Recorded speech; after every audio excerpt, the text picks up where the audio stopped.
of America and to the republic for which it stands, one nation, under God, indivisible, with liberty and justice for all.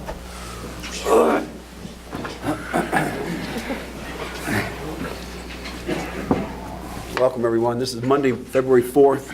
If you have any questions or comments, Paul, do you want to come up to this microphone over here on my left? All right, and then give us your name and address and tell us what's on your mind. Call the roll, please. Cedar? Here. Ellery? Here. Kinsfater? Here. Pupa? Here. Laporte? Here. McCartney? Here. Watt? Here. All present, Your Honor. All right, thank you. We'll go to number 4, consent agenda, City Council minutes of January 21st, 2019, regular and closed meetings, recommendation approved. I'll make a motion to approve. Support. Any questions? All in favor, say aye. Aye. Opposed? All right, we have some presentations tonight with the Winter Whiteouts 2019 Bootlegger, Balladeer, and Poet Laureate. Mr. Lockwood's going to give us a little background info. Mayor, Council, it's delightful coming here again. Scott just reminded me, this is our 11th year that we're doing this. Every year we do a legend, and we take some facts from the history of St. Clair. I just thought I'd go through some of the facts that we used this time. But Joe Yocum was mayor of the city of St. Clair in 1923. Ron Brenner, who was a member of the Historical Association, told me one time that during the Depression, a lot of people were allowed to work off their taxes by working on the Jordan Creek drain. And that also included the widows. If they were unable to pay it, they were allowed to make sandwiches and deliver or bring water to the workers on the creek. In this particular legend, we refer to 3 gangsters by the name of Joe Libowitz, Jaime Paul, and Izzy the Rat Stucker. Now, these gentlemen came from Chicago. They were kicked out of Chicago by Al Capone, and they tried to move in on their Purple Gang job, and they were actually massacred on Collingwood Apartments in Detroit on Collingwood Avenue. So I just want to go through, and then we refer to an incident that took place on Walpole Island where some bootleggers were caught by the feds, and they had to beach their boat on Walpole Island. And when they left the boat unguarded, and surprise, surprise, but when they came back, all the alcohol was gone. So the bootleggers got off. And that's well documented in the Detroit papers. And then there was a common ploy by the bootleggers when they were on the Detroit River, is they would tow a rowboat with a motor on it, and if they thought they were going to get stopped by a customs official, they would jump in the rowboat and go across the shallows where the Coast Guard cutter couldn't catch up with them. So with that information, I will read you the 2009 legend for this year's competition. And it's titled, "The Professionals Are Arriving." Ed Smith was law. He came by it naturally. His father had been a constable at a whistle stop with more cattle than people in western Wyoming. His material grandfather had been a ranger outside of Austin. His mom called him Edward after his father, but no one ever called him anything but Swith, except for Father Cromnecker on Sunday afternoon, current priest of St. Mary's Catholic Church. The only one surprised by his current profession was Edward. The search for adventure brought Swith to northern Michigan, where he found work as a logger. He had been a push in northern Michigan before a stand of virgin white pine put a little hitch in his get-along. With Swith's lumber days over, he followed the logs to St. Clair, married a serious woman, and took up fighting crime, something that until the Volstead Act had been in short supply in St. Clair. For a long time, Swith used to go to bed early. Lately, he found himself waiting for the department to call. At least once a week, he was rewarded by a late night drive to investigate the collateral damage created by the bootlegging trade. Today had marked the turn for the worst. Mayor Yocum stopped by the city police department to tell the department that the Michigan State Police was establishing a post in St. Clair. Apparently, the state officials didn't think the local police were doing enough to stop the smuggling of booze from Canada. In truth, Swiss wondered if the state officials might be right. Heck, the economy was awful. What did they call it in the newspapers? The Great Depression. Most families in St. Clair could barely scrape enough money to feed the family, much less pay rent. Mayor Yocum even let people work on the Jordan Creek drain to pay off their property taxes. How could you arrest your neighbor for trying to raise a few dollars to feed his family? He started to smile. Frenchie and Blink certainly were not trying to raise money for their families. He was certain that they were smugglers for the adrenaline rush it gave them. He could not decide if they were lucky, crafty, or very smart. He had recently heard that Frenchie and Blink gave up brewing beer when the weather got warmer. The grapevine had them meeting with the Jewish Navy at the Cadillac Hotel. Joe Limanowski, Jaime Paul, and Izzy the Rat Stuckler were bad news. The feds had told him that Al Capone chased them out of Chicago for trying to collect protection money from Capone's customers. Now they were trying to move in on the Detroit Purple Gang territory. This business will get out of control, and this county will be lucky to live through it, thought Swift as he looked out on the Pine River's first signs of ice. Swift was hoping Frenchie and Blink were not running any boats for these guys. The feds told him several weeks ago that they caught Frenchie and Blink smuggling a skiff of Canadian whiskey from Ontario. The way he heard the story, the weather was awful. Somehow, the customs cutter forced Frenchie and Blink to beach their boat on Walpole Island. In the process of beaching the boat, both boats were damaged. The investigators said that the bootlegger's boat had bullet holes along the starboard side, and custom agents had not fired on them. Boats with holes were common in the St. Clair River. Boats with bullet holes were not. The custom agents, wet and cold, left the beach boats on the island unguarded and took the ferry to Algonac, with Frenchie and Blink under arrest. When they arrived to retrieve the boats and the evidence, when they returned to retrieve the boats and the evidence, the booze was gone. With no evidence, they had to let Frenchie and Blink go.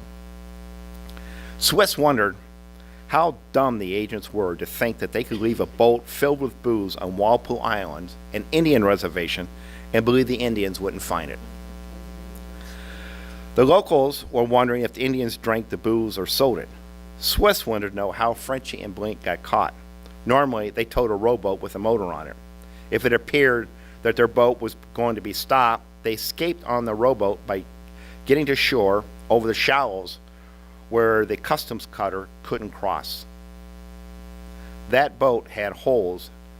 The boat that had the holes was a skiff with a large hole and not the rowboat.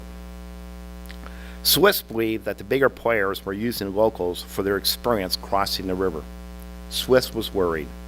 When people with money hooked up with people with experience, usually the people with money ended up with the merchandise, and the people with experience ended up missing. The weather was turning cold, and the forecast was calling for 2 feet of snow tonight. Swift flipped up the collar of his policeman's coat and pulled it tightly around his neck. As he approached the corner of Clinton and Riverside, he saw 2 well-occupied black Cadillacs making their way down Riverside. It sure looked like Joe Libanix was driving the first Cadillac. The professionals had arrived. Bootlegging was getting out of control, and this county was going to be lucky to live through it. Maybe a state police post in St. Clair was a good thing. So with that, we had 3 poets and 3 songwriters write their competitions. And Art Smith, who's entered several times, won the Poet Laureate contest, or the Poet contest, with his entry, "The Bad Guys Arrive."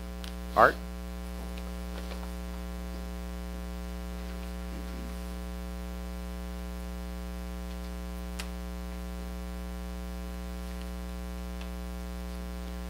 Ed Swiss, back in the 20s, was the lawman in St. Clair.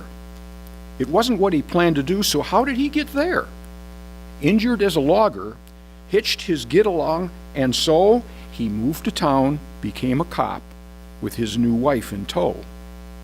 There wasn't that much happening when he began the job. No one had any money for the cheats and crooks to rob. Until the Volstead Act was passed and bootleg trade begun, Swiss now spent evenings probing damage caused by booze and gun.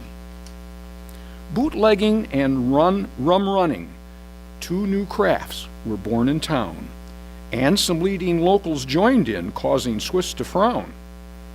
Those young men, Blink and Frenchie, got their kicks from smuggling booze. The rush they felt was really great. What did they have to lose? But what was of concern to Swiss was not the local gentry. 'Twas pros arriving from Detroit and starting to gain entry to the small boats being run across the St. Clair River, filled with whiskey that the Purple Gang planned to deliver. The irony of Prohibition, meant to make things better, provided what was needed for these criminal go-getters.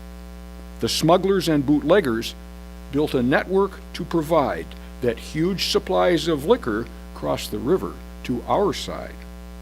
Large profits from these enterprises fueled the growth that came, along with lots of criminals with foreign-sounding names. Abe Ray and Izzy Bernstein, Harry Fleischer, Phil Kilwell, all members of the Purple Gang, Detroiters knew quite well. The Licavoli brothers, Pete and Tommy, battled for control of smuggled liquor, caused a terrible turf war. Between their gang and all the others, vicious fights broke out to see who'd dominate the biz. That's what it was about. 3 other bad guys joined the scene and set a nasty tone after being run from Chi-Town by the big boss, Al Capone. Joe Leibowitz and Izzy Stutker, plus Herman, Jaime, Paul. These dudes cut in on Purple business and their liquor haul. These 3, 'twas rumored, had a meeting at the Cadillac with Blink and Frenchie. Not good news, the pros were on attack. St. Clair will be just like Detroit. It really worried Swiss. We can't have gangsters in our city acting bad like this. Another rumor at the time was Blink and Frenchie's boat, a skiff stacked high with liquor. It could barely even float. A customs cutter forced the boys to run ashore at Walpole. Both boats were damaged, but the skiff had many a bullet hole. The feds then told the boys they had to beach their contraband, but then upon returning, there was nothing found but sand. No evidence, the boys released, the mystery'd remain. Who fired those bullets? Might have been the evil Purple Gang. Strange sights were now being seen around, bootleggers everywhere. They'd prowl about the whole night long, for Swiss, a real nightmare. Large black Cadillacs now traveling through the darkened streets, inhabited by lowlifes. They were surely crooks and cheats. So what is St. Clair going to do to deal with this unrest? The local cops have lost control, yet tried their very best. A move's afoot to put in place a post of state police to bring about some law and order and restore the peace. For sure they'll run the Purples back across the 8-mile road, along with other gangsters. At least that's how the story's told. So St. Clair will return to normal, like in days gone by. And that will make Police Chief Swiss one real happy guy.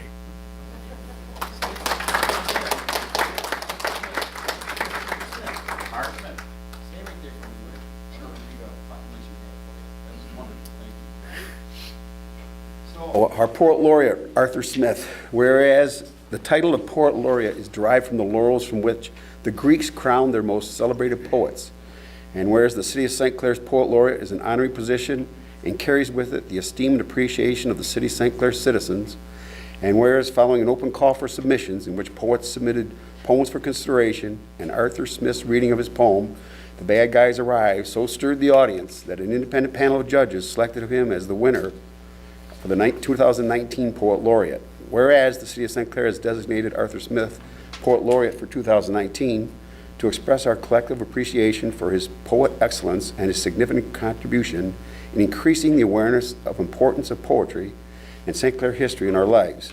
I, Bill Cedar, Mayor of St. Clair, on this behalf of the City Council, do hereby proclaim Arthur Smith the 2019 Poet Laureate for the City of St. Clair.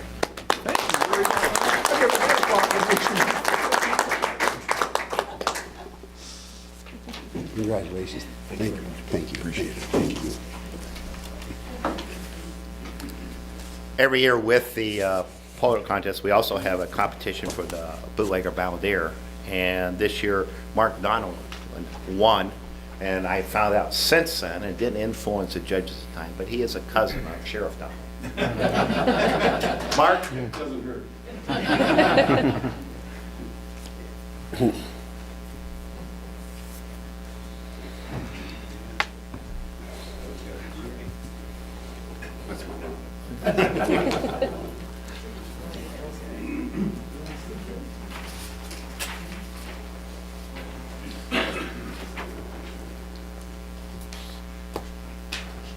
Okay, so the song is called the St. Clair Bootlegging Trade.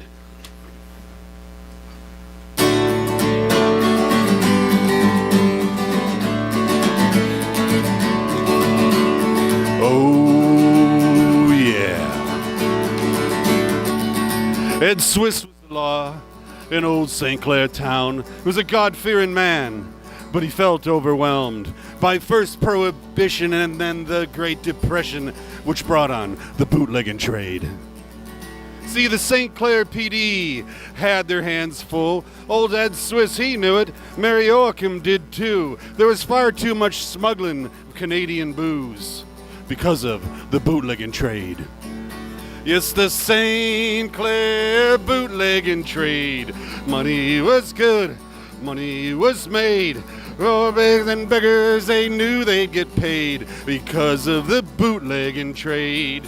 Yes, the law knew it was gonna get worse. Yes, the law knew folks would get hurt because the law knew if there's money to be made, professionals soon would be coming their way for the St. Clair bootlegging trade.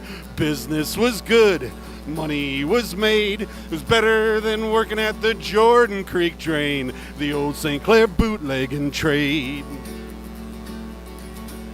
Oh, yeah. Through the grapevine, Swiss heard about a meet going down with Frenchie and Blake at the Cadillac Hotel. They heard that Joe Leibowitz had come to town inquiring about the bootlegging trade. Now, Joe Leibowitz was nothing but awful bad news. He pissed off Al Capone and the Purple Gang, too. Now he's come to St. Clair with Issy the Rat to take over the bootlegging trade. Yes, the St. Clair bootlegging trade.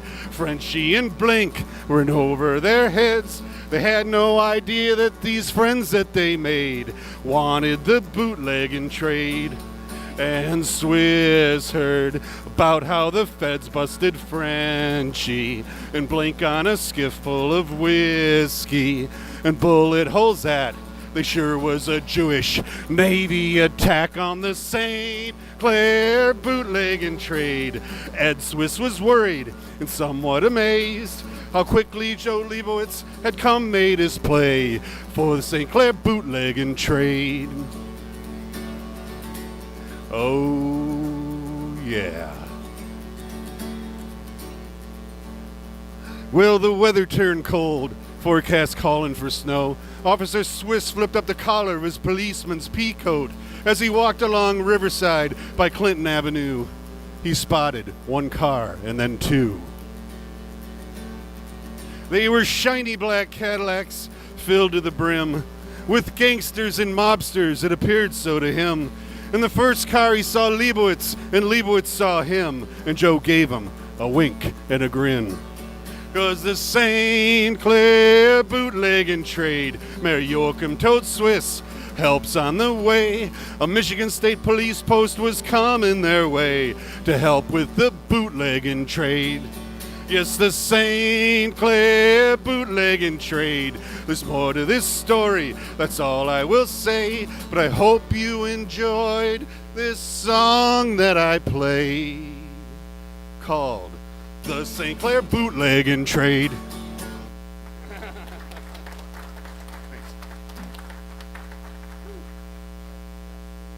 1 minute, please. So this is our balladeer, and whereas ballad derives from the name from medieval French dance songs or ballades, and whereas following an open call for submissions in which balladeers submitted ballads for consideration and live performances commenced, including the singing of the ballad The St. Clair Bootlegging Trade by Mark Donellan, which captivated the audience, that an independent panel of judges selected Mr. Donellan as the winning candidate for 2019, whereas the City of St. Clair expresses our collective appreciation for his excellent ballad and his significant contribution in increasing the awareness of importance of music and St. Clair's history. I, Bill Cedar, Mayor of the City of St. Clair, on behalf of the City Council, proclaim Mark Donellan 2019 Bootlegger Balladeer for the City of St. Clair.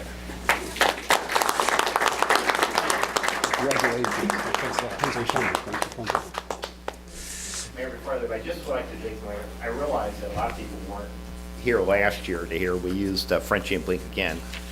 But Frenchie and Blink were two bootleggers from St. Clair. And when Jerry Emick was Justice of the Peace back in the 70s, Jerry interviewed a number of seniors in the community. And then he had his, and these are all taped, and then he had his secretary transcribe them so they were written. They were not released to the public until after the death of both gentlemen. So when we come back, I mean, these are two gentlemen, and the incidents that we start with are all incidents that they told Jerry in his interview process. Thank you.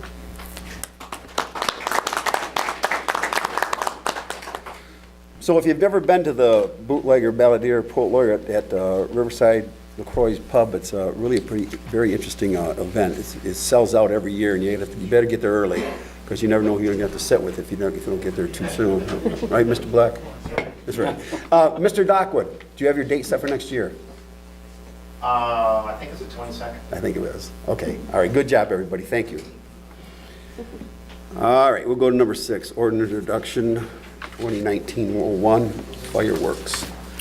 Mr. Booth. I'll take it, yes. The ordinance is an introduction of a change to the fireworks ordinance. Our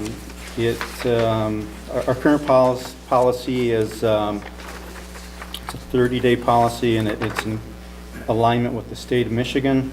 The change made by the state and this proposed introduction, it's 11 or 12 days, which again is comparable to the state, and there's a time limit of 11:45 p.m.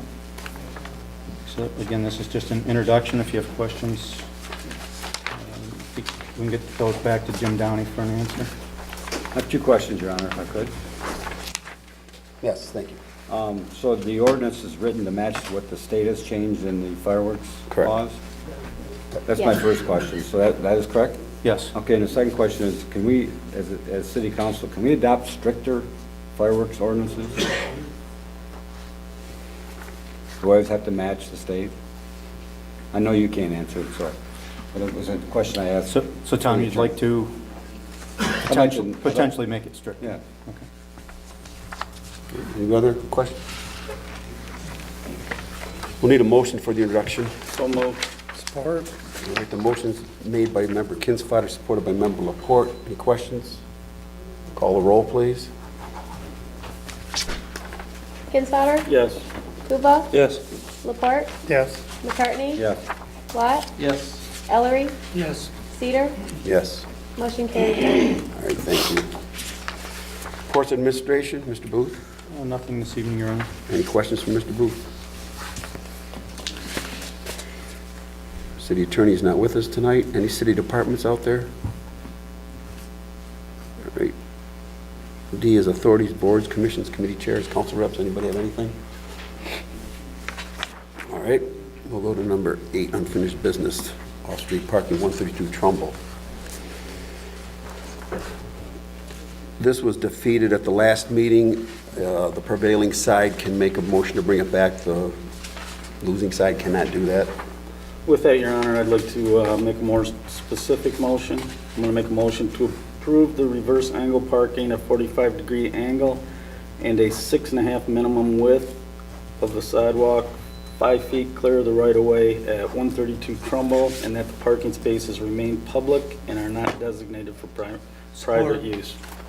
All right, the motion's made and supported, made by Kinsfather and supported by Ellery. Is there any questions or discussion on council? I do, Your Honor. The question I have is that a change to the original request for parking? So the motion is made with the adoption of the specific issues that Member Kinsfather stated? I mean, I'm confused as to if you're going to resurrect the old request for off-street parking, shouldn't the stipulations be put in after the motion's been made to approve the original request? I think this is actually considered a brand-new motion because it wasn't tabled. It failed, so this is a new motion. This is a reintroduction, then, right? Is it, that's what I'm at. Is it a reintroduction or is it a new motion It's a new with motion. stipulation? It's a new motion. It's a new motion. So then the procedure would be then it goes from this body back to planning for site plan review and then back to council again? Correct. Yes. Anything else?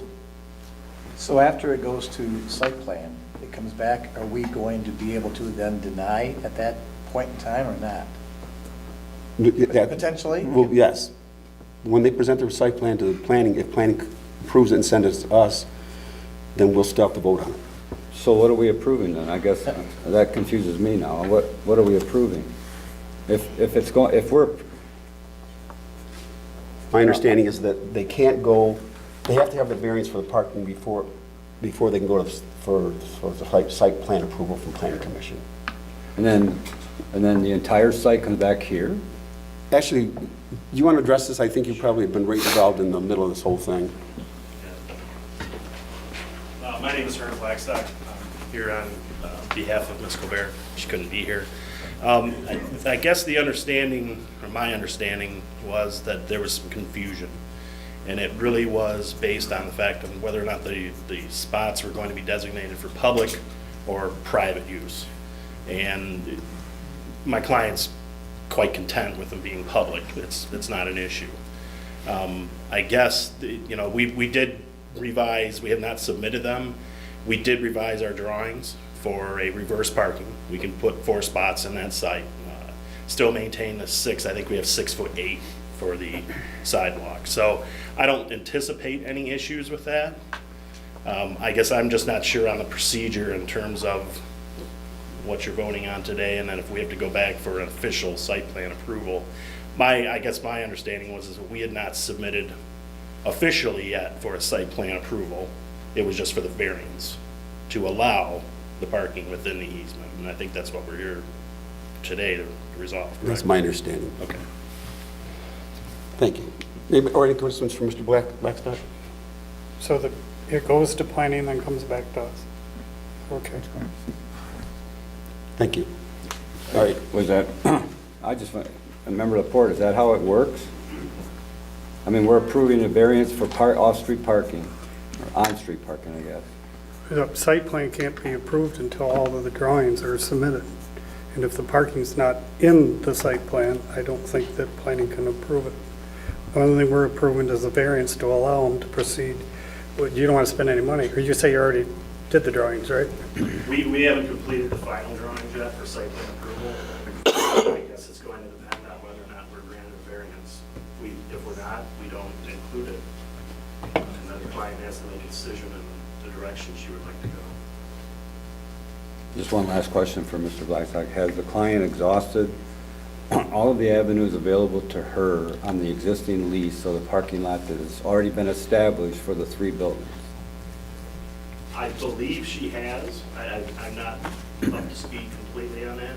I do know that during the planning session, we resolved, we did some quick calculations, and per the building code or the zoning ordinance, I don't believe there was enough parking to add the 2 stories that she's proposing, and then still have the parking for those existing buildings as well in that parking lot. I think by us adding that, we created an issue, and that there wouldn't be enough parking in that parking lot to do that. So in essence- that's the reason why you'd want those additional spots, because I'm kind of wondering why you would want to build public parking for a private business. But if that's, The count was off. I guess the easiest way to say that is that if you take the square footage of each of the buildings, and we can confirm this with Dee, you've got the bank building, forget the proper name, Moore the building. neighboring building, and then our building. Once we add those 4 units to that structure, I don't believe there was enough parking within that parking lot, even by changing the lease agreement. So we would need those additional parking spots. 4 spots would make the parking acceptable? It would help tremendously. but that is under the standing that is always going to be public parking, correct? That's what the That's what client the other one understands. said. That's our understanding. I mean, don't get me wrong, she would love it to be private parking. Sure, But sure. if the variance states that it's for public parking, then we can make that work. All right, call the roll, please. Yep, I'm sorry. No, just what's the difference between you voting on tonight versus what you turned down 2 weeks ago? What's different between the two? The addition of it's open for public parking. That wasn't on the original motion. Oh, you just added that in public? It wasn't specific. This is a specific motion. Oh, not only public parking, but reverse angle. All right, call the roll, please. Lupa? Yes. Laporte? Yes. McCartney? No. Watt? Yes. Ellery? Yes. Kinsfater? Yes. Cedar? Yes. Carried, Your Honor. Thank you. All right, new business number 9A, approved proposal of Technical Service Professionals LLC for City Hall remediation. I'll take that, Your Honor. Okay. The city solicited bids for the City Hall basement remediation. 3 bids were received by the deadline of January 22nd. Upon review of AEW, our engineer, they recommend the contract be awarded to Technical Service Professionals LLC, who were the lowest bidder, in the amount of $28,476. I make a motion to approve this. Support. Okay, the motion's been made and accepted to accept the certified low bidder as Technical Services Professionals. Is there any questions? Yeah, how much was that for? 28,000. Why does it say 19.9 over here? The letter that's included in your packet includes Oh, I see what you're saying. some Okay. amounts that were included in the bid tab. Very good. They reviewed it and made sure everything was Okay, apples to apples. thank you. Maybe we should read the amounts of the other 2 bidders. Sure.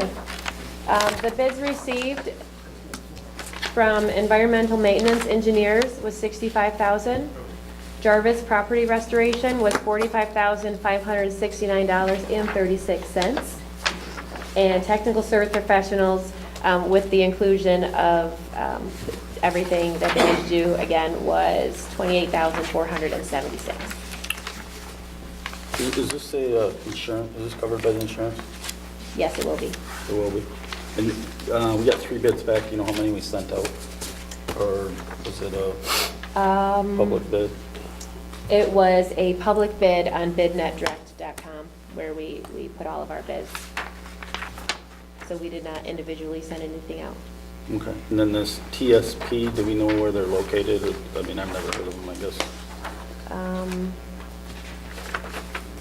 Yes, I don't have the proposals with me Okay. to look, but I can provide that information to you tomorrow. Any other questions? Yes. What kind of work you doing? This is just the remediation of the basement, which is the cleaning and to disposal of the mold. What do you do with the water coming in? Well, first it's the cleaning, and then the construction and whatever needs to be repaired will happen afterwards. Is there a warranty on that work? Being if you're going low bid? Yes. Is there a bond? Yes. All right, call the roll, please. Laporte? Yes. McCartney? Yes. Lot, Yes. Ellery, Yes. Kinsfater, Yes. Koopa, Yes. Cedar. Yes. Carried, Your Honor. Thank All you. right, thank you. All right, B, Schmoody Oil Lease, Mr. Booth. This is a continuation of several meetings that we've had on a lease proposal by Schmoody Oil. We do have here this evening Randall that represents Dennis Schmoody. If anyone has any questions for him as far as the lease, I know that everyone's had a chance to, I guess, look at the lease itself and then ask questions on the lease and on the proposed drilling.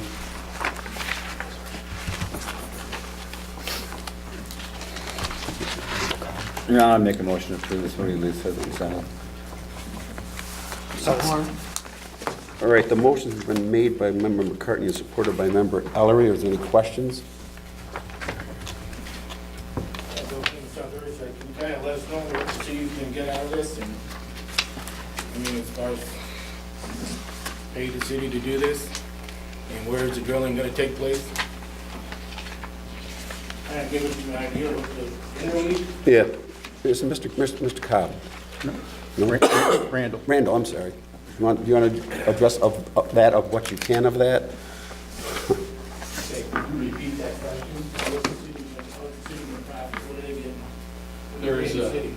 There will be a bonus payment in rentals during the term of the lease and a 1/8 royalty, How much is the rent? $5 an acre. On the acres you lease? 73 something, isn't it, Mr. Sounds right. Pardon? That sounds correct, John. Yes. And the lease will also cover any streets or alleys under which the city would own oil and gas rights, but it's so expensive to determine that from an abstract and an attorney's opinion that the lease contains a provision that as we uncover that, we will increase the acreage covered by the lease and all bonus and rental payments made thereunder, even retroactive back to the beginning of the lease. How long is the lease for? 5 years with a 5-year potential extension. Dennis has not finalized that. As part of my attendance here this evening, Your Honor, and council members, Mr. Schmoody did mention that he did wish to run another seismic line, and he'd like me to mention that there's a seismic company down doing work for consumers on 26 Mile Road, so he'd like to tie them up to come back up and run a line from M29 on Vine out about 1.5 miles or 2 miles from M29 intersection. So he still doesn't know exactly where he wants to drill. He thinks there may be a potential of 3 targets within the city limits themselves. Anything else from Mr. Hanson, you guys? Ladies, gentlemen? Any other questions from anybody? I have a question. The lease terms, is that annual, monthly, or what's the breakdown in the lease payment? The rental will be $5 per year per acre, and that's paid annually. Royalty, once a well is drilled, completed, and is producing, that royalty will be paid monthly. All right, I'm going to remind council that for this vote, we do need 5 votes because it involves a lease of more than 3 years. So I'll ask for the roll call, please. McCartney? Yes. Watt? Yes. Ellery? Yes. Kinsfater? Yes. Krupa? Yes. Laporte? Yes. Cedar? Yes, Carried, Your Honor. thank you. Good luck, Mr. Hanson. Thank you very much, Your Honor. Go find some oil and gas. All right, C, boards and commissions. I have one appointment tonight, much to my pleasant surprise. Member McCartney has volunteered to serve as the library board for a term expiring December 31st, 2019. with your, Motion to approve. Yeah, hurry up. all in favor, say aye. Aye. Good job, Mr. McCartney. That was Mrs. Dingaman that wrote me. Thank you, Mrs. Dingaman, wherever you are. All right, number 10, claims of council, January 24, 2019. Hearing no questions, Your Honor, I make a motion to approve as presented. Support. Questions? All in favor, say aye. Aye. Opposed? Public comment? Anybody has anything for the good of the cause, come and give us your name and address. We do have a 3-minute limit, but you're more than welcome to come up and speak your piece. Yes, sir.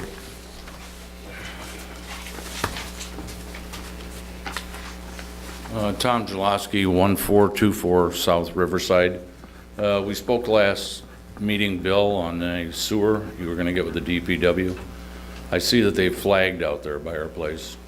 Haven't heard from anybody, though, so I'm just wondering what they're doing. I gave him the paper you gave me, I gave him to him the next morning, and I believe he was gonna go out there. Yeah. Have you seen him? Haven't seen them. Haven't seen him. Well, somebody did come out and flag, but it looks like it's a flag for gas line. Okay.